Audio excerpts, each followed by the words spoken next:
అందరికీ వందనాలు. అందరు బాగున్నారా? మీ పక్క వాళ్ళు పలకరించండి. బాగున్నారని అడిగారా?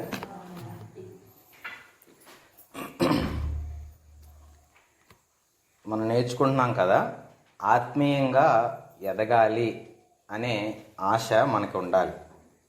ఎందుకనంటే మనం ఏ పరిస్థితుల్లో మనం చూసినా, చదువు అయినప్పటికీ, పని అయినప్పటికీ, ఎందులో అయినా సరే ఎదుగుదలని మనం కోరుకుంటూ ఉంటాం. శారీరకంగా, భౌతికంగా పరిస్థితులన్నింటిలో కూడా మనం ఎదగాలని ఆశపడుతూ ఉంటాం. అలాగే ఆత్మీయంగా దేవుని మందిరంలోకి వచ్చినప్పుడు, దేవుని దగ్గరికి వచ్చినప్పటికీ కూడా మనం ఎదగాలి అనే ఆశ మనలో లేకపోతే ఏ రకంగా కూడా మనిషి ఎదగలేడు. నేను దేవుని మందిరంలోకి వచ్చేస్తాను కదా, ఆటోమేటిక్గా ఎదిగిపోతానంటే కుదరదు. కానీ ఎదగాలి అని నేను అనుకోకపోతే ఆ ఎదుగుదల సాధ్యం కాదు. కాబట్టి మనం నేర్చుకున్న విషయాలు మనం గుర్తిస్తే ఎదగాలి అనే అవకాశం ఎప్పుడు కూడా మన చేతుల్లోనే ఉంటుంది. అయితే దేవుని మాట చెప్తా ఉంది, ఆయన చెప్తున్నవన్నీ కూడా మనం చెయ్యాలి అని ఆయన ఆజ్ఞపూర్వకంగా మనకు బోధించాడు. కాబట్టి ఆ ఆజ్ఞగా నేను ఎదగాలని ఎప్పుడైతే కోరిక కలిగి ఉంటానో, నేను అన్ని విషయాల్లో ఎదగడానికి కావలసిన సహాయాన్ని దేవుడు ఇస్తాడు. రెండోది, శ్రద్ధతో కూడిన ప్రయాసను నేను కలిగి ఉండకపోతే ఎప్పటికీ కూడా నేను ఎదగలేను. అంటే వారసత్వంగా ఆత్మీయత ఎప్పుడూ రాదు, కానీ నేను ప్రయాసపడితే, నేను శ్రద్ధ పెడితే తప్ప ఎదుగుదల నాలో సాధ్యం పడదు. మూడోదిగా, మా ఎదుగుదల ఎప్పుడూ కూడా నా మట్టుకు నేను ఎదిగిపోగలను అన్న ఉద్దేశాలు ఎప్పుడైతే మనిషి ప్రయత్నం చేస్తాడో స్వనీతిపరుడవుతాడు. అంటే నేను చేస్తున్న మంచి నాకు సరిపోతూ ఉంటుంది, నేను ఇలాగే చేస్తాను అన్న దృక్పథాలు ఎప్పుడైతే మనిషి చేత నింపబడతాయో అవన్నీ కూడా ఆ మనిషి ఎదుగుదలని ఎలా తీసుకెళ్తాయి అని అంటే స్వనీతికి తీసుకెళ్తాయి. కానీ ఏ ఒక్కరూ అలా ఎదగలేరు. ఎందుకనంటే భూమి మీద ఉన్న ఏ వ్యక్తి కూడా నీతిమంతుడు కాదని బైబిల్ చెప్తుంది. మరి ఎలా నీతిమంతుడిగా తీర్చబడగలడు అని అంటే దేవుని ద్వారా, ఆయన సహాయం ద్వారా మాత్రమే మనిషి నీతిమంతుడిగా తీర్చబడగలడు అనేది దేవుని వాక్యం మనందరికీ తెలియపరుస్తూ ఉంది. కాబట్టి ఈరోజు మనం ఎదగాలి అని అంటే మనం ఎవరి ఎదగగలము? దేవుని సహాయం ద్వారా ఎదగగలం. మొదటిగా మనమే ఎదగాలని ఆశ కలిగి ఉండాలి. రెండోది, దానికోసం శ్రమ ప్రయాస పడాలి, శ్రద్ధ వహించాలి. మూడోది, ఆయన సహాయం ద్వారా మాత్రమే మనం ఎదగగలం. అవి ఎలాగా అనే పరిస్థితులు మనం అన్నీ కూడా నేర్చుకున్నాం. వాక్యం ద్వారా, వాక్యానికి మనం లోబడటం ద్వారా, అలాగే మన కొలమానం దేనిలో ఉంది అని చూసుకున్నట్టు ద్వారా మనం ఎదగలుగుతాం. ఈరోజు మరొక విషయాన్ని నేర్చుకోవడానికి ఇష్టపడదాం. పేతురు రాసిన 2వ పత్రిక 3వ అధ్యాయము 18వ వచనం చదువుదాం. పేతురు రాసిన 2వ పత్రిక 3వ అధ్యాయము 18వ వచనం.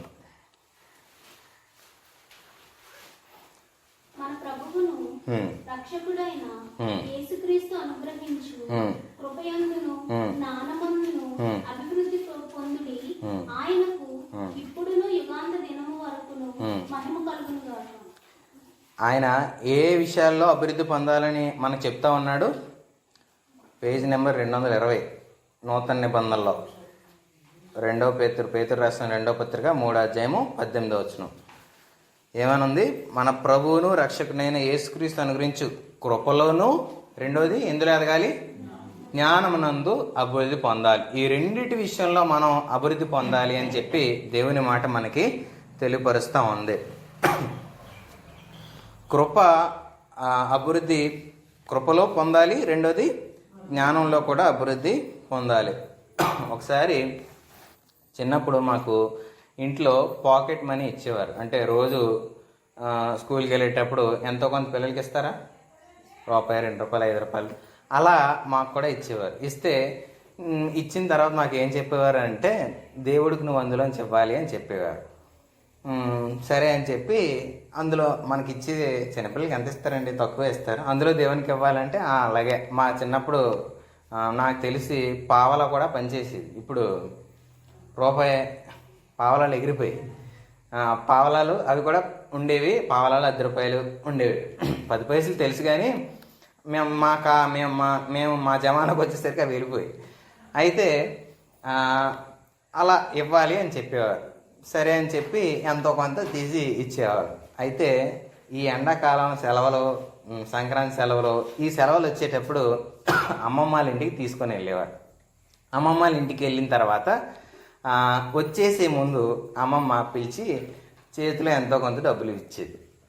సరే అని చెప్పి మనం తీసుకొని రోజు అమ్మ ఇచ్చే ఆ 5 రూపాయలు 2 రూపాయలు ఏం సరిపోతాయి, 100 రూపాయల కాగితం రాగానే ఎంతో ఆనందించేవాళ్ళు. అప్పుడు మా అమ్మ ఒకసారి ఏమందంటే, ఒరే నేను నీకు ఇచ్చినప్పుడు దేవుడికి ఇస్తున్నావు కాదు, ఇప్పుడు కూడా ఇస్తున్నావా అని అంటే ఒకసారి కళ్ళు చూశాను అలా. అంటే ఏమనంటే అందులోంచి ఇవ్వడం చాలా సులువు, ఇప్పుడు ఈ నోట్లోంచి ఇవ్వాలంటే సులువుగా కష్టం ఉంటుందా? అందులోంచి ఇవ్వడం అంటే పావలు 10 రూపాయలు వేసేస్తాం, 100 రూపాయల నుంచి ఇవ్వాలంటే ఎలా ఉంటుంది? కష్టం ఉంటుందా? ఉదాహరణ మీ అర్థం చేసుకోవడానికి ఏంటనంటే 10,000 జీవితంలో దేవుడికి ఇవ్వాలంటే ఎలా ఇస్తాం? 1000 రూపాయలు. 1,00,000 రూపాయలు అంటే అప్పుడు ఎలా ఉంటుంది మనసు? కృపలో ఎదగడం అంటే దేవుడు నిన్ను ఎదిగింపచేసే స్థాయికి నీలో ఇవ్వగలిగే స్థానం పెరగాలి, కానీ స్టాండర్డ్ ఆఫ్ లివింగ్ పెరగకూడదు. అంటే ఏంటనంటే దేవుని దగ్గర నుంచి ఏది పొందుకున్నా మనం అది ఇవ్వగలిగే మనస్సు మనలో ఉండాలి తప్ప నన్ను నేను ఎదిగింపు చేసుకోవడానికి మన మనస్సు ఎప్పుడు కూడా ఆలోచించకూడదు. డబ్బుల గురించి మీరు ఆలోచించదు, కానీ నేను అర్థం చేసుకోవడానికి ఆ విషయం చెప్తున్నాను. ఏంటనంటే కృపలో విస్తరించడం అని అంటే కృప మనం పొందుకున్నప్పుడు మనం అనుభవిస్తాం నేను అర్హత లేని వాడినని, కానీ ఇతరులకు ఆ కృపను పంచేదిగా, ఆ కృప యొద్దకు ఇతరులు వచ్చేదిగా నేను ఇవ్వగలనా? ఇచ్చేవాడిగా నేను ఉంటానా? ఇస్తే ఎక్కువ వస్తుందని ఇస్తామా? రెండూ పాపమే. కొంతమంది ఇవ్వలేరని బాధపడతారు, కొంతమంది ఎక్కువ ఇచ్చేస్తున్నామని ఒక గర్వం. ఇస్తే ఎక్కువ వచ్చేది, అందుకే అంటాడు కదా, ఎక్కువ తీసుకున్నాడికి ఎక్కువ లేదు, తక్కువ ఇచ్చినాడు తక్కువ మిగలలేదు. అలాగని ఇవ్వడం మానేస్తామా? కృప పొందుకున్న కొద్దీ ఇచ్చే మనసు మనలో ఎప్పుడూ ఉండాలి. కాబట్టి మన ద్వారా ఇతరుల కృపను పొందుకునేటట్లు ఎప్పుడూ మనం పంచగలగాలి. ఈరోజు కృపలో మొదటగా ఎదుగుదల అనే దాని గురించి మనం అభివృద్ధి దేవుడు మనకు కలుగజేసే కొద్దీ ఆ అభివృద్ధిని మనం ఇచ్చే స్థాయికి ఎప్పుడైతే మనం ముందుకు ఎదుగుతూ ఉంటామో అది పొందుకునే దానికి అర్హులుగా మనం ఎంచబడేవారిగా ఉంటాం. అయితే ఇప్పుడు మనం ఆలోచిస్తే ఈ కృపలో విస్తరించేటప్పుడు మొదటగా మనం కొన్ని విషయాలు ఆలోచిద్దాం. ఏంటనంటే కృపలో మొదటిగా యెషయా 53:7 చదువుదాం.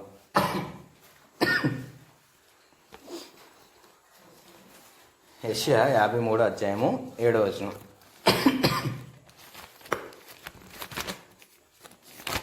Page number 614.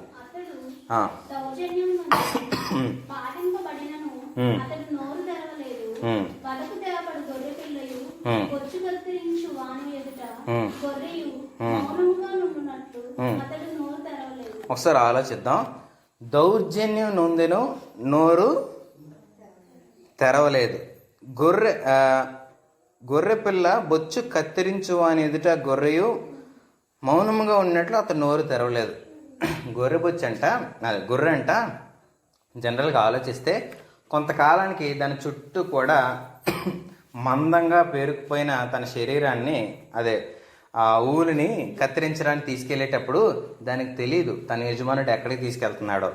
ఒకసారి ఆలోచిస్తే అది తీసుకెళ్ళి దాని ముందు ఇలా తల పెడుతుందంట, మౌనంగా పెట్టేస్తే అదంతా ఆ మెషిన్ పట్టుకొని కొరికేస్తూ ఉంటాడు. నా యజమానుడు నన్ను నడిపిస్తున్నాడు కాబట్టి నా మేలు ఆలోచిస్తారని తన తల వంచుకొని ఆ ప్రదేశాల్లోకి వెళ్తూ ఉంటుంది ఒక గొర్రె. ఒకసారి ఆలోచించండి, ఆ గొర్రెలాగా ఇతను వెళ్ళాడంట. నా యజమానుడు నన్ను అనుమతించిన, నా జీవితంలో ఏది అనుమతించినా అది నా క్షేమమే అని తన నోరు మెదపలేదంట. ఒకసారి ఆలోచించండి, జీవితంలో ఏదైనా మనకు అనుభవించేటప్పుడు నోరు అదుపు కోల్పోతామా, అదుపులో ఉంటుందా? మన నోరు కోల్పోతారా, అదుపులో ఉంటుందా? మనము కృప పొందుకోవడానికి ఆయన నోరు మెదపలేదు. మనం ఆ కృపను పొందుకొని రక్షింపబడ్డానికి, పాపం నుంచి విమోచింపబడ్డానికి ఆయన నోరు మెదపకుండా తండ్రికి లోబడి తన జీవితం అంతట్లో దౌర్జన్యం పొందుకున్నా సరే నోరు తెరవలేదంట. ఈరోజు ఏ రకమైన మంచి మనలో లేకపోయినా చెడే మనం చేసినా నోరు అదుపులో ఉంటుందండి. చెడు తప్పు మనమే చేస్తాం, కానీ ఎదుటోడు మనల్ని గద్దిస్తే మాత్రం నువ్వు చేయలేదేంటి అని ఆడి మీద పడిపోతాం. కానీ నాలో తప్పు ఉంది కాబట్టే కదా అన్నారు అని మాట పడడానికి కూడా ఇష్టపడనిది మనిషి స్వభావం. అయితే మనిషి కృప పొందుకొని రక్షింపబడడానికి దేవుడు ఏం చేశాడంట, యేసుప్రభు భూమి మీదకి వచ్చినప్పుడు నోరు మెదపలేదంట. దౌర్జన్యం నొందినా సరే నోరు ఆయన తెరవలేదు. ఈరోజు మనం ఆయన కృపనే కనుక మనం పొందుకున్నామని చెప్తున్నాం కదా, ఆయన కృప వల్లేనండి మేము రక్షణ పొందుకున్నామని మనం చెప్తాం. మరి ఆయన కృప మనం పొందుకున్న మనలో ఆ కృప అభివృద్ధి పొందిందా, విస్తరించిందా? మనలో ఆ కృప విస్తరిస్తే ఆయన ఎలా అయితే బతుకోవడో మనం అలా బతుకుతాం. ఆయన నోరు తెరవలేకుండా ఉన్నాడు. ఈరోజు మన నోరు తెరవలేకుండా ఉండగలమా? ఉన్నామా? కస్టమర్ కేర్ ఫోన్ చేస్తాడు ఎప్పుడైనా. మనకి ఫోన్లు వస్తాయి కదా మన ఫోన్కి, ఆ నెంబర్ మనకి కరెక్ట్గా ఇలా కునికి పట్టే సమయానికి కరెక్ట్గా ఫోన్ చేస్తాడు. మరి ఆయనకి ఆ సమయంలో ఖాళీ దొరుకుతుంది. ఫోన్ చేసి చెప్తా ఉంటాడు. మన కోపం వచ్చి గట్టిగా నోర్మే అని అన్నాం అనుకోండి, అలాగే సార్ అంటారు వాళ్ళు. అవునా కాదా? ఏట్రా తిడుతున్నాం అని అంటారా ఫోన్లో కస్టమర్ కేర్? ఇవన్నీ తిట్టు ఓకే సార్, అలాగే సార్, చెప్పండి సార్ అంటే కోపడకండి సార్, మాట్లాడకండి సార్. అంత నెమ్మదానికి ఎలాగొచ్చిందండి? డబ్బులు ఎత్తున్నారు కాబట్టి వచ్చింది. ఆ కంపెనీ మానేమనండి, నువ్వు వాడు ఫోన్ చేయి, ఇప్పుడు తిట్టు, ఏం చెప్తాడు? రారా నీ పని చెప్తానని చెప్పి ఆడి మాటలో ఆడి భాషలో మాట్లాడుతూ ఉంటాడు. బైబిల్ చెప్పింది 2 విధాలుగా. అయితే దేవునికి మీరు దాసులయ్యి ఉండాలి, లేకపోతే డబ్బుల్లో నువ్వు అదుపు చేయబడుతున్నావంటే నీలో కృప లేదు. డబ్బుకు నువ్వు అదుపు చేయబడుతున్నావంటే, డబ్బుకు నువ్వు కొనబడుతున్నావంటే నువ్వు కృప కింద ఉన్నట్టు కాదు, కృప కింద అప్పగింపబడుతున్నట్టు కాదు. కొన్ని విషయాల్లో నేను నోరు మెదపనండి, నేను అదుపులోనే ఉంటానండి. అవును, నువ్వు డబ్బుకు దాసుడివి అందుకే ఉంటావు. కానీ దేవునికి కృపలోకి వస్తే, దేవుని కృపలో నువ్వు అభివృద్ధి పొందితే నీ నోరు అదుపులో ఉంటుంది. ఎందుకు? ఆయన నాకు కృప అనుగ్రహించడానికి ఆయన నోరు మెదపలేదు. దౌర్జన్యం నొందిన ఆయన నోరు మెదపలేదు. అలాంటిది నేను ఆయన కృపను పొందుకున్న నేను ఆ కృపలో విస్తరిస్తున్నట్లుగా నా నోరు ఎలా మెదపగలను, నా నోరు ఎలా పారేసుకోగలను, నా నోరు ఎలా చెడుతనానికి ఉపయోగించగలను అని చెప్పి నేను కూడా ఆ కృపలో అభివృద్ధి పొందడానికి ఇష్టపడతాను. ఆత్మీయ ఎదుగుదల అని అంటే ఈరోజు దేవుని దగ్గర నుంచి ఏదేదో పొందేసుకొని ఏవేవో విషయాల్లో అభివృద్ధి పొందుకోవడానికి ఇష్టపడుతున్న మనము ఆయన కృప ఏ విధంగా అనుగ్రహించాడో అలాగే మనం కృపలో అభివృద్ధి పొందడానికి ఇష్టపడుతున్నామా? ఆలోచించండి. మొదటిగా ఏంటి అంటే మన నోరు మెదపకుండా ఇష్టపడాలి, అదుపులో ఉంచుకోవాలి. రెండవది ఏంటంటే ఒక విషయాన్ని మనం ఆలోచించడం ద్వారా అర్థం చేసుకోవడానికి ప్రయత్నం చేద్దాం. ఒక భార్యాభర్త ఉన్నారు. ఆ భార్యాభర్త వివాహం అయిన తర్వాత భర్త ఉద్యోగరీత్యా పలు ప్రాంతాలకు వెళ్తూ ఉండేవాడు. పలు ప్రాంతాలకు వెళ్ళి అలా పని మీద తిరుగుతూ ఉండేవాడు. ఈలోపు మరి స్త్రీ మరి బైబిల్ బలహీనురాలు అని చెప్పింది. అలాగని బలహీనమైన పనులు చేయమని కాదు, కానీ బలహీనంగా వ్యవహరిస్తుంది అనేది ఒక అర్థంగా మనం చూస్తే ఆమె శారీరకంగా లైంగికమైన పాపానికి జారుపోయింది అని చెప్పి ఆవిడ విషయంలో ఒక వార్త ఆ నోట ఈ నోట భర్తకి చేరి ప్రూఫ్లతో సహా భర్తకి ఆ ఆధారాలు దొరికాయి. అయితే మళ్ళీ పని మీద ఇంటికి వచ్చాడు. ఇంటికి వచ్చినప్పుడు మాట్లాడుతూ ఉంటే ఎక్కడ లేని ప్రేమ భార్య చూపిస్తూ ఉంది భర్త మీద. భర్త తన దగ్గర ఏమున్నాయి? రుజువులు ఉన్నాయి. ఎలాంటి రుజువులు? వీడియో సంబంధమైన రుజువులు. వీడియో బొకాయించగలరు ఎవరన్నా? బొకాయించలేదు, దొరికిపోద్ది అన్న ఆలోచన. అయితే భర్త ఎలాగైనా సరే అందరి ముందు పరువు తీయాలి అని అనుకుంటున్నాడు. భర్త చాలా మంచోడండి. ఎంత మంచోడు అని అంటే దేవునిలో చాలా భయభక్తులు కలిగిన వ్యక్తి. ఎంత భయభక్తులు కలిగిన వ్యక్తి అంటే దేవుడిని చాలా ఇష్టపడే వ్యక్తి. కానీ అలాంటి పని చేస్తున్న భార్య విషయంలో ప్రేమించడానికి అసలు అవకాశమే లేనట్టుగా ఆలోచిస్తూ ఆ రోజు బైబిల్ తీసి చదువుతున్నాడంట. రోమీయులకు రాసిన పత్రిక 5వ అధ్యాయము 6వ వచనం నుంచి కొన్ని విషయాలు చదువుదాం. రోమీయులకు రాసిన పత్రిక 5వ అధ్యాయము పేజీ నెంబర్ 136, నూతన నిబంధన, 6 నుంచి కొన్ని విషయాలు. ఏలయనగా మనం ఇంకా బలహీనులమై ఉండగా క్రీస్తు యుక్త కాలమున భక్తిహీనుల కొరకు చనిపోయాను. నీతిమంతుని కొరకు సైతం ఒకడు చనిపోవుట అరుదు, మంచివాని కొరకు ఎవడైనా ఒకవేళ చనిపోవ తెగింపవచ్చును. అయితే దేవుడు మన ఏడల తన ప్రేమను వెల్లడిపరుచున్నాడు. ఎట్లనగా మనం ఇంకనూ పాపులమై ఉండగానే క్రీస్తు మన కొరకు చనిపోయాను. ఈ మాట చదివి ఆగిపోయాడంట. ఏంటనంటే, నువ్వింకా పాపంలో ఉండగా నీ కోసం నేను చచ్చిపోయాను. నీతిమంతుల కోసం కూడా చచ్చిపోవాలంటే ఎవరో ఆలోచిస్తూ ఉంటారు చాలామంది. నీతిమంతుల కోసం మీ కిడ్నీ ఇచ్చానండి, ఇచ్చేస్తారా? 300 ml బాటిల్ రక్తం ఏమంటే అమ్మో ఎక్కడో నా ప్రాణం పోద్ది అన్నట్టు చెప్తా ఉంటారు. అమ్మ బ్లడ్ బి పాజిటివ్ ఏ పాజిటివ్ ఎవరికి అర్జెంట్ అంటే ఇవ్వాలంటే మా అమ్మని అడిగి ఇస్తాను అంటున్నాడు ఒకడు. 3 నెలలు పోతే నీకు మళ్ళీ వచ్చేది రక్తం నీ శరీరంలోకి, నువ్వు తినే ఆహారాన్ని బట్టి. కానీ పర్మిషన్ తీసుకురావాలి. ఒక పాడు పని చేయడానికి పర్మిషన్ తీసుకుంటాడు ఇంట్లోని, తీసుకోడు. మా అమ్మ నేను అడిగితే తొందరది అని చెప్పి ఆడికి ఇష్టం వచ్చినట్టు బతుకుతాడు, ఇష్టం వచ్చిన పని చేస్తూ ఉంటుంది యవనస్తులు ఎవరి జీవితంలో ఉండేటప్పుడు. కానీ మంచి పని చేయడానికి మాత్రం ఆలోచిస్తూ ఉంటారు. అలాగా మంచి పని చేయడానికి, మంచివారి కొరకు చచ్చిపోవడానికి కూడా చాలామంది ఆలోచిస్తే రోజుల్లో ఆయన అంటున్న మాట ఏంటనంటే, నువ్వు ఇంకా పాపంలో ఉండగా నేను నీకోసం చచ్చిపోయానని దేవుని మాట తనతో మాట్లాడినప్పుడు తనకు అర్థమైందంట, నా భార్యను ప్రేమించడానికి నాకున్న అర్హత ఏంటనంటే ఆమె పాపంలో ఉండడం, తప్పు చేయడం అని తను గుర్తించి తనను ప్రేమించడం మొదలుపెట్టాడంట. తనలో కృప విస్తరించింది. ఎలా అంటే, ఆ కృపను ఎలా అయితే తను రక్షింపబడడానికి అర్హతగా ఎంచుకున్నాడో, ఇతరుల్లో కృపను పంచడానికి కృపలో తన అభివృద్ధి పొందాడు, కృపలో తను విస్తరించాడు, ఆమె భార్య పట్ల తన ప్రేమను కనపరిచాడు. ఈరోజు ఆలోచించండి, మన భార్య భర్తలు అంత పెద్ద తప్పు పాపం చేశారా? ఎక్కడ అలాంటి పాపం చేయకపోయినా ఒక చిన్న పొరపాటు వాళ్ళు చేస్తే ఎంత వేలెత్తి చూపిస్తారో, ఎన్ని మాటలు అంటారో. సొనుగుడు ఇంట్లో ఉండడానికి భయపడే స్థితిలో కొంతమంది సొనుగుతూ ఉంటారు, కొంతమంది మాటలు అంటూ ఉంటారు, తేలిగ్గా మాటలు మాట్లాడేస్తూ ఉంటారు. కలిసి జీవించడానికి కారణాలు చాలామంది వెతకడానికి ప్రయత్నం చేస్తూ ఉంటారు. కానీ వదిలిపోవడానికి అసలు ఒక కారణం సరిపోదా?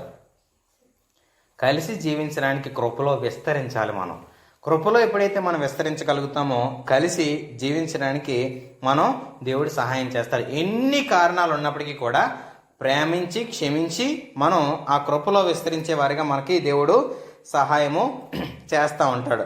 అయితే వారి ప్రవర్తనను బట్టి మనలో కృప విస్తరిస్తే, వారి ప్రవర్తనను బట్టి వారిని ఎక్కడా కూడా చులకనగా సైతం మాట్లాడదు, వారు చేస్తున్న ఆ పరిస్థితుల మధ్య వారిని అవమానించడానికి బాధపడదు. కానీ వారిని రొమ్మును ఆనుకునే స్థితికి ఆ భర్త భార్యను చేర్చుకున్నాడు. ఈరోజు ఆలోచించండి, ఒకరిని ఆ స్థితిలో కిందకి దిగిపోతున్న ఒక వ్యక్తిని నా రొమ్మును ఆనుకో అని చెప్పి పైకి లేవనెత్తగలిగే మనస్సు మనకుందా? చి బురద, చి చెత్త, చి నీతో నేను ఎంతకాలం ఉండడమే ఎక్కువ అనే మాటలు మనం అంటామా? ఆయన కృపను పొందుకోవడానికి సిద్ధంగా ఉంటున్న మనం కృపను పంచడానికి ఎందుకు సిద్ధంగా ఉండం? ఈరోజు కృపలో విస్తరించడం అంటే కలిసి నడవడానికి, కలిసి జీవించడానికి, కలిసి దేవునితో సహవాసం చేయడానికి, కలిసి నేను దేవుని నాతో కృప ఎలా అయితే నేను పొందుకున్నానో నేను అలా కృపను విస్తరింపచేసేలా అభివృద్ధి పొందుతాను, నా ఆత్మీయ ఎదుగుదల అది అని రుజువుపరిచేలాంటి జీవితాన్ని నేను ఎప్పుడైతే ఎదుగుతానో నేను ఆత్మీయంగా ఎదుగుతున్నాను అనడానికి రుజువు. కాబట్టి ఈరోజు మనం ఎలా ఎదుగుతున్నామో ఆలోచించడానికి ప్రయత్నం చేయండి. ఏంటనంటే, 3వ విషయాన్ని మనం ఆలోచిద్దాం. కృపలో విస్తరించడం అంటే ఏంటనంటే, మాకు ఇంటి దగ్గరలో ఒక ఇద్దరు చిచ్చర పిడుగులు అంటాం కదా మనం. అమ్మో ఆలిపిల్ల దండమండి బాబు, వాళ్ళు మామూలు కాదండి బాబు, భూమి తలకిందులు చేసేస్తారండి. ఒక్కసారి పొరపాటున మా ఇంట్లోకి వచ్చారండి, ఏ వస్తువు ఎక్కడుందో నేనే ఎత్తుక్కోవడానికి మా ఇంట్లో నాకు సమయం పట్టింది అన్నంత పేరు పొందిన వారు అనమాట. వాళ్ళ డిగ్రీ, ఆ పిల్లలిద్దరు డిగ్రీ. అలాంటి పిల్లలు, ఇప్పుడు అలాంటి పిల్లలు మన ఇంటికి వస్తానంటే వద్దులే నేనే వచ్చేస్తాను మీ ఇంటికి అని చెప్తారా? రమ్మని ఆహ్వానిస్తారా? అలాంటి పిల్లలు వస్తే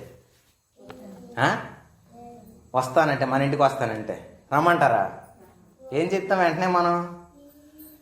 నేను ఇంట్లో ఉండట్లేదు, బయటికి వెళ్తున్నాను మార్కెట్కి చెప్పారా? వాళ్ళు మన ఇంటికి వస్తేనే ఇబ్బంది పడితే ఆ ఇంట్లో ఉంటున్న తల్లి ఎలా ఉంటుంది? ఆవిడ ఏమన్నదంటే, క్రైస్తవురాలని అయిపోయింది కాబట్టి బతికిపోయారు, కానీ నా పిల్ల లేకపోతే విషమించి నేనే చంపిద్దాను అంటుంది ఆవిడ. అంత కోపమో పాపమో, ఎంత ఆయాసం కలిగించారో పిల్లలు. ఎలాంటి పిడుగులంటే వాళ్ళు ఆ మేడ ఎక్కారు అనుకోండి, బాల్తో ఆడుకుంటారు కదా, ఎదుటింటి మేడ మీద కుండీలు పెట్టుకుంటూ ఉంటారు గట్ల మీద అందరూ. వీళ్ళు ఏం చేసేవారంటే బాల్తో ఆ కుండీలు కొట్టేవారు. ఆ కుండీ అటు పిడికి ఇటు పిడికి రోడ్డు మీద పడింది. ఎవడైనా ఆ రోజు ఆ రోడ్డు నడిస్తే కుండీ ఏమవుద్ది? పడితే ఏంటి హత్యే. పిల్లలకి తెలియదు, ఎవరిని తీసుకెళ్తారు ఫస్ట్? ఆ తల్లి ఇంటి దగ్గర ఉందంటే వాళ్ళిద్దరిని తోడేసి గేడికేసి కట్టేద్ది. అంతలాంటి పిడుగులు అనమాట. ఇప్పుడు ఒకసారి ఆలోచించండి, అలాంటి వాళ్ళు ఎలారా బాబు అన్న మేము అనుకునేవాళ్ళం. కొద్ది రోజులు ఇల్లు ఖాళీ చేసేసారు. ఖాళీ చేసిన తర్వాత మేము ఖాళీ చేసినా వాడిని మర్చిపోలేదు. ఎందుకు మర్చిపోలేదు చెప్పండి? ఆ పిల్లలు అలాంటి వారు అనమాట. కొద్ది రోజులకి వాళ్ళు బజార్కి వెళ్తే బజార్లో వాళ్ళిద్దరు కనిపించారు. ఫస్ట్ నాకు భయం వేసింది, వీళ్ళు బజార్లోకి వచ్చారంటే బజార్లో టమాటాలు తీసుకు కొట్టుకుంటారా ఏటా అని. ఏం చేస్తారంటే చాలా జాగ్రత్తగా బ్యాగ్ పట్టుకొని కూరగాయలు కొనేసి కూరగాయలన్నీ అందులో పేర్చి వెళ్తున్నారు. వీళ్ళ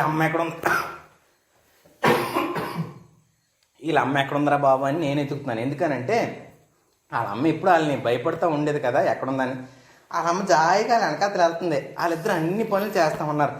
నాకు కళ నిజమా అని అర్థమలే, బజార్లో ఉన్నాను ఇంట్లో ఉన్నాను అని ఆలోచిస్తున్నాను నేను. అంటే అలాంటి వాళ్ళు ఇలా మారుతారా అని నేను ఆలోచిస్తూ ఉంటే కనబడి, అక్క ఏంటక్క వీళ్ళు ఇలా మారిపోయారు, వాళ్ళు చూస్తేనే భయపడి వాళ్ళు ఎలా ఉన్నారు ఏంటనంటే, నేను ఇంకా ఏం చేయాలో తెలియక దేవుని దగ్గర కూర్చున్నాను, ఆయన మందిరంలో కూర్చున్నాను. దేవుడు నాతో చెప్పిన మాట ఏంటనంటే వాళ్ళ పిల్లలు అని చెప్పాడంట. మనం ఏం పేరెడతాం వాళ్ళని? చెచ్చర పిడుగులని పెడతాం. దేవుడు ఏమని పిలిచాడు? పిల్లలు అని అన్నాడంట. ఆ ఒక్క మాటతో వాళ్ళని పిల్లలుగా చూడడం ప్రారంభించి పెద్దవారిగా ఆలోచన జ్ఞానం కలిగిన వారిగా ఎదిగేలా నాకు సహాయం చేయి ప్రభా, నేను మాట్లాడే విధానాన్ని మార్చండి. అప్పుడు వరకు వారు చేస్తున్నప్పుడు అరిచి చెతక్కొడేసేది, కానీ మౌనంగా ఎప్పుడైతే మాట్లాడుతూ ఉపవాసం ఉండేదంట ఆ తల్లి. అందరూ కూర్చొని తినేటప్పుడు తినకపోతే ఏమా తినట్లేదు అని అంటే, దేవుడు మీకోసం ఉపవాసం ఉండమన్నాడు రా, అందుకే తినట్లేదని చెప్పేదంట. అలా గడుస్తున్న కొద్దీ వారిలో మార్పు చెందడం తల్లి చూసి ఈరోజు వారిద్దరి ప్రవర్తన ఆ తల్లి ఎలాంటి జీవితం కలిగి ఉందో అని చెప్పడానికి ఒక సాక్ష్యంగా మాకు కనపడింది. ఆవిడ జీవితంలో ఏం విస్తరించింది? ఆయన కృప విస్తరించింది. మనల్ని చూసి ఆయన కృప ఎలా అయితే మనం ఇంకా పాపులమై ఉండగా మన ఎడల ఆయన కృప విస్తరింపజేశాడో, ఆ తల్లి ఆ కృపను పొందుకొని ఆ పిల్లల ఎడల ఆ కృపను విస్తరింపచేసేలాంటి జీవితాన్ని కనపరిచింది. ఆలోచించండి, ఈరోజు ఎదుటోడు చేసే తప్పులు చూడడానికి చాలా తక్కువ సమయం పడుతుంది, చాలా ఈజీ కూడా, చాలా సులువుగా మనం ఎదుటోడు చేసే తప్పులు చూడగలుగుతాం. కానీ నీలో తప్పు లేకపోతే నీ ప్రేమ, నీ పరిపూర్ణత ఎదుటివాడు తప్పును సరిచేసుకునేలాగా నీ దగ్గర అద్దంలా చూడగలుగుతాడు. కానీ ఈరోజు మనలోని తప్పులుంచుకొని ఎదుటోడి మీద వేలు చూపిస్తున్నామనంటే మనం కృపలో విస్తరిస్తున్నట్ట, కృపను పొందుకొని అలాగే ఉండిపోయినట్ట. ఆలోచించండి, కృపలో విస్తరించడం అని అంటే ఎలాంటి జీవితపు ఎలాంటి ఆలోచనలు మనం కలిగి ఉన్నామో ఎప్పుడు ప్రయత్నం చేయాలి. మరొక సందర్భం ఏంటంటే,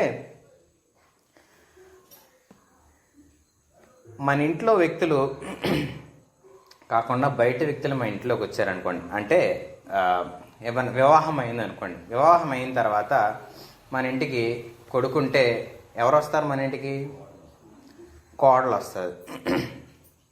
కోడలు వచ్చిన తర్వాత ఒక ఇంట్లో జరిగిన సంఘటన చెప్తాను. ఏంటనంటే, కొత్తగా అంటే పెళ్ళయింది, ఆవిడ వచ్చింది ఇంటికి. ఆవిడ అప్పుడప్పుడే యేసుప్రభుని నమ్ముకుందనమాట. కొంతకాలం గడిచింది. అత్త ఏమో చాలా కాలం అయింది, అత్తకి సుమారుగా ఒక 20 సంవత్సరాల నుంచి దేవుడు తెలుసు. కోడలు ఇప్పుడిప్పుడే నమ్ముకుంది, 2-3 సంవత్సరాలు గడిచింది. గడిచిన తర్వాత ఈవిడ అత్త ప్రవర్తన అసలు నచ్చట్లే. అత్త ప్రవర్తన అస్సలు నచ్చకపోతే దేవుని మందిరంలో కొత్తగానే వస్తుంది కదా దేవుని దగ్గరికి, దేవుణ్ణి అడుగుతున్నామంట, ప్రభువా నేను చర్చిలోకి రాగానే నాతో మాట్లాడతావు, నువ్వు బుద్ధి సరి చేసుకో, నీ ఆలోచన మార్చుకో, నీ విధానాన్ని మార్చుకో. మా అత్తతో నువ్వు మాట్లాడవేటి అని అడుగుతుంది ఆవిడ మందిరంలోకి వచ్చి. 20 సంవత్సరాలు మా అత్తకి దేవుని మందిరంలో, నేను వచ్చి 2 సంవత్సరాలు అయింది, నా బుర్ర తినేస్తున్నావు నువ్వు అని చెప్పి పాస్టర్ గారిని తిడుతుంది అనమాట ఆవిడ. ఆవిడతో మాట్లాడవేటని. అప్పుడు దేవుడు ఆవిడతో మాట్లాడంటే ఏమనంటే, అత్తతో కాదు కోడలతోనే.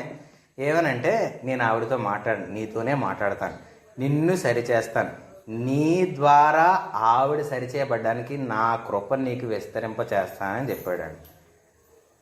ఇప్పుడు ఆలోచించండి, ఎంత కష్టంగా ఉంటుంది అలాంటి పరిస్థితి. బాగా సీనియర్ క్రిస్టియన్ ఉన్నారనుకోండి మన ఇంట్లో, మన వైఫే, జనరల్గా స్త్రీలే కదా దేవుని ముందు నమ్ముకుంటారు పురుషుల కంటే. స్త్రీ నమ్ముకుంది అనుకుందాం, స్త్రీ నమ్మేసుకుంది ముందు, పురుషుడు ఇప్పుడిప్పుడే నమ్ముకున్నాడు. స్త్రీ అసలు ఏ మాత్రం మాట్లాడట్లే, పురుషుడు మాత్రం దేవుడు తనతో మాట్లాడడం వింటూ మా ఆవిడ ఎంతకాలం మందిరంకి వచ్చింది కానీ అసలు తన బుద్ధే మారలేదు, నాతో ఎందుకు దేవుడు మాట్లాడుతున్నాడు? ప్రభా, మా ఆవిడతో ముందు మాట్లాడంటే మాట్లాడు, నీతోనే మాట్లాడతాడు, నువ్వు వచ్చావు కాబట్టి నీతోనే మాట్లాడతాడు. ఆయన మాట స్వరం నీలో నుంచి కృపను విస్తరింప చేయాలని ఆయన ఆశపడతా ఉంటాడు. కొన్నిసార్లు మనం అనుకుంటాం ఏంటనంటే, వాళ్ళతో మాట్లాడితే సరిపోద్ది కదా, ఇద్దరికి సమాధానం వచ్చేది కదా అంట. ఆయన సమాధానం నీలోంచి ప్రవహించాలని చెప్పి ఆయన కోరుకుంటూ ఉంటాడు. అవకాశం ఇస్తామా? కృపలో అభివృద్ధి పొందడం అంటే, కృపలో విస్తరించడం అంటే, ఈరోజు పరిస్థితులను బట్టి ప్రభా ఎందుకు ఇలా జరుగుతుందని ప్రశ్నించడం కాదు, కానీ జరుగుతున్న పరిస్థితుల్లో కృపలో నేను ఎదగడానికి నాకు సహాయం చేయి, కృపలో అభివృద్ధి పొందడానికి నాకు సహాయం చేయి, కృపలో విస్తరించడం నాకు నేర్పించు, కృపలో ఎదగడం నాకు నేర్పించు. అప్పుడు నేను అనేక పరిస్థితుల్లో నేను ఎలా అయితే కృపను పొందుకున్నానో ఆ కృపను అందరూ పొందుకునేలాగా నేను నీకు సహాయము మీ సహాయాన్ని పొందుకొని నిలబడతాను ప్రభా అని చెప్పి మనం కూడా ఎదగలుగుతాం. కాబట్టి మొదటిగా కృపలో ఎదగడానికి ఎప్పుడు కూడా మనం అవకాశం దేవుని సహాయం ద్వారా తీసుకోవాలి. రెండోది ఏం నేర్చుకున్నాం కృపలో? మరియు ఏమని చెప్పింది మాట? రెండో పేతురు రాసిన 2వ పత్రిక 3వ అధ్యాయం, జ్ఞానంలో అభివృద్ధి పొందండి అని చెప్పాడు. పేతురు రాసిన 2వ పత్రిక 3వ అధ్యాయం 18 వచ్చిన ఆయన ఏమంటున్నాడు? మొదటిగా కృపలోను, రెండోది జ్ఞానంలో అభివృద్ధి పొందాలి. జనరల్గా అందరికీ జ్ఞానం ఉందా లేదా? అందరికీ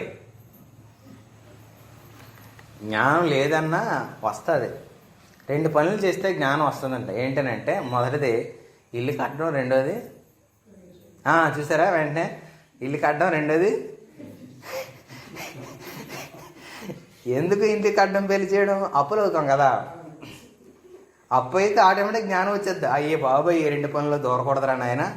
మనం ఏం చేయకూడదు అనుకుంటాం అదే చేస్తాం, ఎలా అవ్వకూడదు అనుకుంటాం అలాగే అయిపోతాం, జీవితం బర్బాద్ అయిపోద్ది. వాళ్ళ దగ్గరికి వెళ్ళండి, ఎన్ని నీతి సూత్రాలు చెప్తారు. ఎవరు ఎలా చేస్తున్నాం, అయ్యి బాబు ఎలా చేయకరా, ఎవరు ఎలా ఆలోచిస్తున్నాం, ఎలా ఆలోచించకరా, దీన్ని తొందరపడకరా, ఎలా చేయకరా అని చెప్పి వాళ్ళు చాలా సలహాలు ఇస్తారు. ఆ జ్ఞానం ఎక్కడి నుంచి వచ్చింది? ఇంకెక్కడి నుంచి? ఆ రెండింటి నుంచే వస్తుంది. లోకంలో జ్ఞానం సంపాదించుకోవడానికి చాలా మార్గాలు ఉంటాయి, కానీ దేవునిలో జ్ఞానం మనం పొందుకున్నామా? దేవుని జ్ఞానంలో మనం అభివృద్ధి పొందామా? దేవుని జ్ఞానంలో మనం ఎదిగామా అని ఆలోచిస్తే, దేవుని జ్ఞానంలో అభివృద్ధి పొందడం మనం పై సంగతుల వైపు ఆలోచిస్తాం. పరమందున్న జీవితానికి మనం ఎదగడానికి ప్రయత్నం చేస్తాం. అది ఎలా ఉంటుంది అని అంటే, మొదటిగా దేవుడు మనకి ఇచ్చిన, మన జీవితంలో నేర్పించిన ప్రతి దాని విషయంలో ఆయన ఇచ్చిన తలాంతులు అవ్వచ్చు. ఆ తలాంతుల విషయంలో మనం మనల్ని గొప్ప చేసుకోవడానికి ఇష్టపడతామా? ఒక బలహీనుడిని దేవునిలో నిలవబెట్టడానికి వాడతామా? ఎలా వాడతాం మనకిచ్చిన తలాంతులు? ఒక తమ్ముడికి యూత్లో పాట పాడడానికి మైక్ ఇస్తే ఇలా పట్టుకున్నాడు మైకు. ఆ పొజిషన్ కూడా ఇలా ఉన్నాడు. జనరల్గా పాట పాడాడు ఎలా నించుంటాం మనం? ఇలా నించుంటాం. ఆడు ఎలా నించుంటే ఇలా నించున్నాడు, ఇలా ఇలా రాదు. ఏం చూపిద్దాం అనుకున్నాడు చెప్పండి? ఏదో పాడేస్తాడు అనుకుంటే గొంతు ఎత్తాడండి, అందరూ పక్కపక్క నవ్వుతున్నారు. ఆడికి పాడడం రాదు పాపం. నించునే విధానం ఒక స్టైల్లో ఎక్కడ చూసుంటాడు, అలాగే పాడేద్దాం అనుకున్నాడు. తలాంతు లేకపోయినా కొంతమంది ఏదో చేద్దామని ప్రయత్నం చేస్తూ ఉంటారు.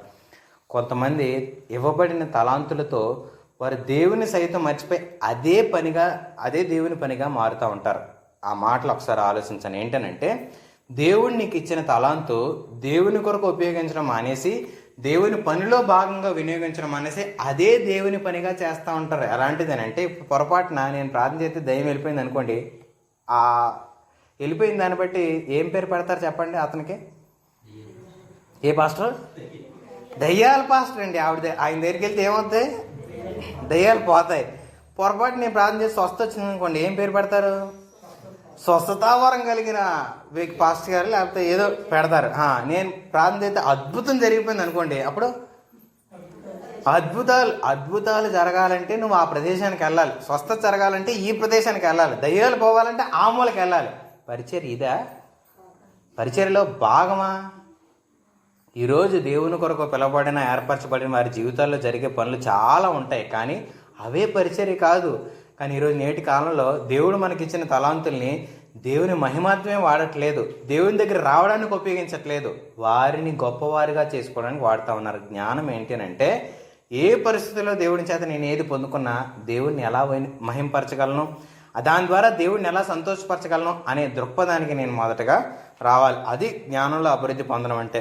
రెండోది ఏంటనంటే, ఒకసారి ఒక సందర్భాన్ని నేను చూశాను. ఏంటనంటే, ఒకసారి మార్కెట్లోకి వెళ్ళేటప్పుడు ఒక బాటిల్ ఓపెన్ చేస్తూ ఉన్నాడు, కార్క్ సోడా బాటిల్ ఓపెన్ చేస్తూ ఉంటే ఈలోపు చిన్న పిల్లడు మామూలు బాటిల్ పై మూత కన్నం పెడతారు కదా, అలా కన్నం పెట్టి ఇలా నీళ్ళు చల్లుకొని వెళ్తా ఉన్నాడు. ఈ బాటిల్ ఓపెన్ చేసి ఆయన ముందు ఒక ఆవిడ నించుంది. ఆవిడ ఎలా నీళ్ళు చల్లాడు, ఈవిడ అని బయటకు వచ్చింది ఈ సోడా ఓపెన్ అయ్యి. ఆవిడ వెనక్కి తిరిగి ఓ మాట అన్నది, బూత్ తిట్టి ఏమైంది అని ఆలోచిస్తున్నాడు. ఇంకా ఆ సిస్టమ్ సౌండ్ వచ్చింది, ఆడు కరెక్ట్గా నీళ్ళేసాడు. ఎవరు నీళ్ళేసాడు అనుకున్నారు? తను. ఈడే వేసాడు, ఈడే జల్లాడు, బుద్ధి లేదా అని బుద్ధి తిట్టేసింది. మళ్ళీ ఏమనుకుందో పడేయమని ఒకటి కొట్టేసింది. ఈయన ఆలోచిస్తున్నాడు, తిట్టు, ఈలోపు ఒకటి కాసాడు. ఏం జరిగిందో తెలియని సందర్భంలో అదంతా జరిగిపోయేటప్పుడు ఆ పక్కోడు ఏమన్నాడంటే, తన పక్కన నించున్నాను, ఫ్రెండ్ అనుకుంటాను, ఇచ్చారా ఒకటే అని అన్నాడు. ఎందుకు? వీళ్ళు తప్పులేదు కదా, అందుకే ఇచ్చారా ఒకటానంటే వెంటనే ఏమన్నాడంటే, నేనేంటో నాకు తెలుసు, ఆవిడ ఆ మాట అన్నంత మాత్రాన్ని నేను అది అయిపోను అని అన్నాడు. వెనకాల నాకేదో తగిలింది. ఒకసారి ఆలోచించండి, ఎవరైనా మన మీద ఒక నిందేస్తే, ఒక మాట అంటే సుర్రుమ లేచిపోతావా? నువ్వేంటో నీకు తెలుసు కాబట్టి నిమ్మలంగా ఉంటావా? సుర్రుమ లేచిపోతారా? మనమేంటో మనం తెలుసుకోవడం, దేవుని పక్షంగా నాకు ఇవ్వబడిన జ్ఞానము నేను తొందరపడకుండా అదుపులో, ఆలోచనలో దేవుని సహాయం పొందుకోవడం అని చెప్పి మనం ఎప్పుడు కూడా ఎలా ఉండాలి? దేవుని జ్ఞానంలో అభివృద్ధి పొందాలి. మనుషులు చాలా విధాలుగా మనల్ని ప్రేరేపించి తప్పుదోవకి లాగడానికి, తొందర పెట్టడానికి, అదుపును కోల్పోవడానికి చాలా ప్రయత్నాలు చేసినప్పటికీ కూడా దేవుని జ్ఞానంలో ఎప్పుడైతే నేను వృద్ధి చెందుతానో, అభివృద్ధి పొందుతానో, ఏ విధంగా కూడా నేను పాపం చేయడానికి నేను అవకాశం ఇవ్వను, అదుపు కోల్పోను. ఒకసారి మనం రోమీయులకు రాసిన పత్రిక 5వ అధ్యాయము మొదటి 2 వచనాలు చదువుదాం. కాబట్టి విశ్వాసం మూలమున మనము నీతిమంతులుగా తీర్చబడి మన ప్రభువైన యేసుక్రీస్తు ద్వారా దేవునితో సమాధానము కలిగి ఉండుము. ఒకసారి ఆలోచించండి. యేసు ద్వారా మనం నీతిమంతులుగా తీర్చబడ్డానికి ఒక మార్గం మనకి ఏర్పాటు చేసి సమాధానాన్ని మనకు సిద్ధపరిచాడు. ఇప్పుడు యేసులాగే మనం ఏం చేయాలి అని అంటే, అందరినీ ప్రేమించడానికి సిద్ధ మనస్సు కలిగి ఉండాలి తప్ప మనము చేయాలనుకున్న నిర్ణయాలను నెరవేర్చడానికి ఎప్పుడు కూడా మన స్వాతంత్రాన్ని, మన స్వేచ్ఛని ఉపయోగించుకోకూడదు. అది దేవుడి జ్ఞానంలో ఎదగడం అంటే. యేసు ఎలా అయితే భూమి మీద బతికేటప్పుడు మనం నీతిమంతులుగా మార్చబడ్డానికి, కృప అనుగ్రహించడానికి ఎప్పుడైతే ఆయన, జ్ఞానం అనుగ్రహించడానికి ఎప్పుడైతే ఆయన ప్రవర్తించాడో, ఈరోజు మనం కూడా ఆ జ్ఞానాన్ని ఇతరులు పొందుకొని యేసులో ఉన్న రక్షణను తెలుసుకోవడానికి మనం ఏం చేయాలి అని అంటే, అదే రకంగా మన ఉద్దేశాలు మనకు అనిపించింది కాబట్టి, మన మీద నిందేశారు కాబట్టి, మనల్ని అన్నారు కాబట్టి మనం ఏదో చేసేద్దామనే ఆలోచనకు మనం ఎదక్క, దేవుడు ఎలా అయితే స్పందించాడో అలాగే మనం జ్ఞానంగా స్పందించడం మనం కూడా నేర్చుకోవాలి. కాబట్టి క్షమించే మనసు మనలో ఉండాలి, ప్రేమించే మనసు మనలో ఉండాలి. కానీ ఎదుటివాడు చేసిన దాన్ని బట్టి మనము చేసాము అని అంటే మన జ్ఞానంలో వృద్ధి చెందుతున్నట్ట చెందనట్ట? ఖచ్చితంగా చెందనట్టు. బైబిల్లో ఒక సంఘటన ఉంది కదా, ఏంటనంటే క్షమించబడ్డానికి చాలా ప్రాధేయపడ్డాడు ఒక వ్యక్తి. ఎంత ప్రాధేయపడ్డాడంటే ఇంకా ఆ వ్యక్తికి క్షమించకపోతే నా జీవితం లేదన్నట్టు ప్రాధేయపడతా ఉంటాడు. కానీ క్షమించబడిన తర్వాత ఇతడు వెళ్ళి క్షమించాల్సిన స్థితి వస్తే క్షమిస్తాడు ఆ వ్యక్తి? ఏం చేస్తాడు? పట్టుకుని జైల్లో వేస్తాడు. మళ్ళీ ఆ సంఘటన తెలిసి పడిన తర్వాత ఆ వ్యక్తిని ఏం చేశారు? తిరిగి కడపటి కాసు చెల్లించేంత వరకు కూడా జైల్లో వేయడం మనం చదువుతూ ఉంటాం ఆ సందర్భాన్ని. ఒకసారి ఆలోచిస్తే క్షమించబడ్డానికి చాలా మంది సిద్ధంగా ఉంటాం మనం అందరం, కానీ క్షమించడానికి సిద్ధంగా ఉండం కదా. మనల్ని ఎవరైనా క్షమించాలంటే నన్ను క్షమిస్తే బాగుందని వాళ్ళ దగ్గరికి వెళ్ళడానికి సిద్ధంగా ఉంటాం. ప్రభువా నన్ను క్షమించడానికి సహాయం చేయండి. కానీ నీ దగ్గరికి ఎవరైనా క్షమాపణ పొందడానికి వస్తే ముఖం చాటేస్తూ ఉంటాం. కొంతమంది జీవితాల్లో నేను చూశాను. ఏంటనంటే వారిని ప్రేమించగలిగే ఒక అవకాశం, దేవుని జ్ఞానాన్ని, దేవుని కృపని నీలో విస్తరించింది అని తెలియపరచడానికి ఒక సందర్భం అనుమతించాడు దేవుడు. ఆ వ్యక్తులు నీ దగ్గరికి వస్తున్నారు. వచ్చిన కొంతమంది హలో హలో పక్కకి వెళ్ళిపోతూ ఉంటారు, ముఖం తిప్పేస్తూ ఉంటారు, అసహ్యించుకుంటూ ఉంటారు. ఏం చేయగలమో అది చేస్తూ ఉండడానికి ఇష్టపడుతూ ఉంటారు. జ్ఞానంలో అభివృద్ధి పొందామా? దేవుని జ్ఞానంలో ఎదిగామా? ఎదిగితే ప్రేమించగలుగుతాం. ఆ రెండో మాట చెప్తుంది, మరియు ఆయన ద్వారా మనము విశ్వాసం వలన ఈ కృపయందు ప్రవేశం గలవారమే, అందులో నిలిచి ఉండి దేవుని మహిమను గూర్చిన నిరీక్షను బట్టి అతిశయపడుచున్నాం. దేవుని జ్ఞానం ఏంటి అని అంటే నిరీక్షణతో ముందు కొనసాగడం. యేసుప్రభు పుట్టుక మొదలు మరణించేంత వరకు ఆయన ఎందుకు వచ్చాడో, ఎందుకు చనిపోతాడో అన్నీ తెలిసినప్పటికీ కూడా ఎప్పుడూ తొందరపడలేదు. అన్ని విషయాల్లో అదుపు కలిగి ఉన్నాడు.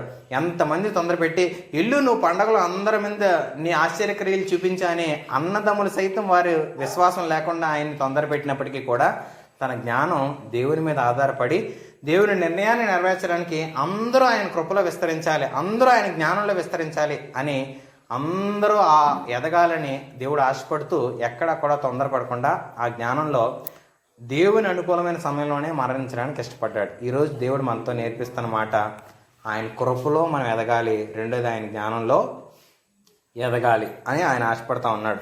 ఆయన జ్ఞానం ఎప్పుడు కూడా మనకి ఏం నేర్పిస్తుంది అని అంటే ఆ మాట ఆ సహోదరులు తనతో మాట్లాడుతున్న మాటల విషయంలో కూడా ఆయన ఏ మాత్రం కూడా బాధపడలేదండి. తన నిరీక్షణలో ఎక్కడా కూడా కోల్పోలేదు. ఎందుకు అని అంటే చాలామంది చెప్తా ఉంటారు, ఇంక నువ్వు యేసుప్రభుని నమ్ముకున్నావు కదా, నీ పని అయిపోయిందని. అయినా నేను ఎక్కడ నా నిరీక్షణ కోల్పోను. చెప్పండి మీ పక్కలతో. తెగిపోయింది అని అన్నారనుకోండి, పర్లేదు దేవుడు బాగు చేసేస్తాడని చెప్పండి. ఎప్పుడు? తెగిపోయినప్పుడు. రెండు, పడిపోయింది అని చెప్పారనుకోండి, దేవుడు నిలబడతాడని చెప్పండి. ఆ మాట అంతా చెప్పాలి. తెగిపోతే దేవుడు కడతాడు, పడిపోతే దేవుడు నిలబెడతాడు. నాకు అందరూ వినపడాలి. మరి నాకు తెలుసు కదా మీకు, నా చెవులు కొంచెం వినపడవు. చెప్పండి. తెగిపోతే ఏం చేస్తాడు దేవుడు? పడిపోతే వెళ్ళిపోతే ఏం చేస్తాడు దేవుడు? రప్పిస్తాడు. రప్పించడానికి నువ్వు కూడా నీ కాళ్ళు అడుగులు వేయాలి. మూడోది, అవ్వకపోతే దేవుడు, జరగకపోతే, చచ్చిపోతే, పిచ్చి పట్టింది అని అంటే నిన్ను చెప్పేస్తున్నావా, ఆలోచిస్తున్నావా? దేవుని జ్ఞానంలో వృద్ధి చెందడం అని అంటే లోకానికి పెంటగా పిచ్చిగా కనపడుతున్న విషయాలు మనం దేవునిలో ఆయనందు విశ్వాసం ఉంచడం ద్వారా ఆ కృప జ్ఞానం మనలో విస్తరిస్తుంది. మనం పొందుకున్న దానిని ఇతరులు కూడా పొందుకునేలాంటి ఆ స్థాయికి దేవుడు మనల్ని ఎదిగింపజేస్తాడు. అలా దేవుడు మనల్ని ఎదిగింప చేయాలని ప్రార్థన చేసుకున్నాం.